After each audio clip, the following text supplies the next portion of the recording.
எப்பொழுது எழுப்புதல் வரும், எப்பொழுது மாற்றம் வரும், எப்பொழுது கர்த்தர் உங்களை கொண்டு கிரியை செய்வார், எப்பொழுது ஆண்டுடைய வருகைக்கு முன்பு உங்களை கர்த்தர் வல்லமையான கருவியாய் பயன்படுத்துவார் என்றால் தேவ பலன் உள்ள மக்களாக இருக்கணும். கைகளை நல்ல உயர்த்தி ஆமேன்னு சொல்லுங்க. தேவ பலன் எப்பொழுது வரும்? நீங்கள் ஆதியில் கொண்டிருந்த அந்த அனல். வெளிப்படுத்தின விசேஷத்தில் இந்த யோவானுக்கு ஆண்டவர் அந்த தீவிலே வெளிப்படுத்தின வார்த்தையானது, ஆதியில் கொண்டிருந்த அன்பை விட்டாய் என்று உன் பேரில் எனக்கு ஒரு குறை. ஆனால் அதற்கு முன்பு ஆண்டவர் மிக அருமையாய் நம்மை போல குறை சொல்லலை. அதுக்கு முன்பு தெளிவாக நிறைவுகளை சொல்றார். புரோஜனமான நிறைவுகள், ஆண்டவரை திருப்திப்படுத்துகிற நிறைவுகள்.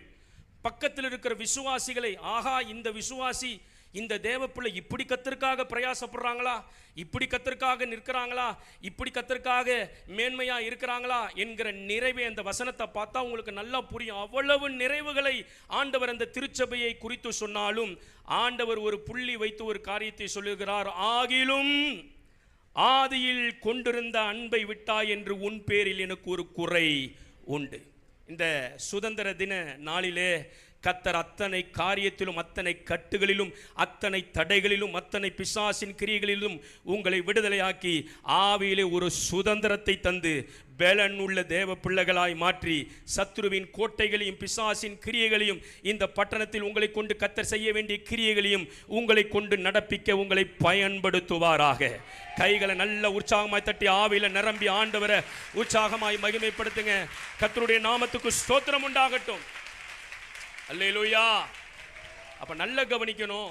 நம்முடைய வாழ்க்கையில் பாடல்கள் இருக்கிறது, ஆராதனை இருக்கிறது, நல்ல தேவ செய்திகள் இருக்கிறது, நாம் ஊழியம் செய்கிறோம், சுவிசேஷம் சொல்லுகிறோம். இவைகளெல்லாம் ஒரு பகுதியில் இருந்தாலும் இதை தான் வெளிப்படுத்தின விசேஷத்தில் ஆண்டவர் சொல்றாரு, நீ எல்லாம் செய்கிற, எனக்கு ரொம்ப பிடித்திருக்கு, என்னுடைய நாமத்திற்காக நீ பிரயாசப்படுகிறதையும் நான் என்ன செய்திருக்கிறேன், அறிந்திருக்கிறேன். இதுக்கு மேல என்ன வேணும் ஆண்டவருக்கு?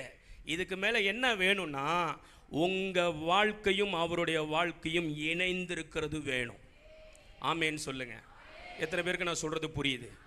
எல்லாம் இருக்கு, ஆனா ஒன்று வேணும். நீ ஆதியில் கொண்டிருந்த அந்த இடத்துக்கு வந்தாதான் உன்னை படைத்ததற்கான நிறைவும் மகிமையும் எனக்கு வந்து சேரும் என்று ஆண்டவர் இன்றைக்கு பேசுகிறார். ஆமென்.